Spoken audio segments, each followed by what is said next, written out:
अच्युतं केशवं कृष्णदामोदरं रामनारायणं जानकीवल्लभं।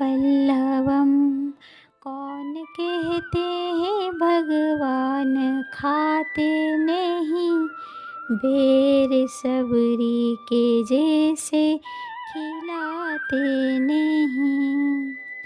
जय जगन्नाथ सांगमाने, मु आपण मानकर ओडिशा माटीर झील रूपा। मु आपण पई पुणी थरे नहीं आसी ईश्वरंकर आउ एक प्रश्न। ईश्वर तुमको तुमर पदवी कथा पचारे नहीं, तुम्हें तुमर दायित्व को तुमर पूर्ण दक्षता अनुजाई तुलाइछ कि नहीं से कथा निश्चिंत पचारे। थरे भाभी देखंतु मो कथा ठीक कि भूल। जदि ठीक लगी थाए ताले कमेंट माध्यम रे निश्चिंत जणाइबे। जय जगन्नाथ।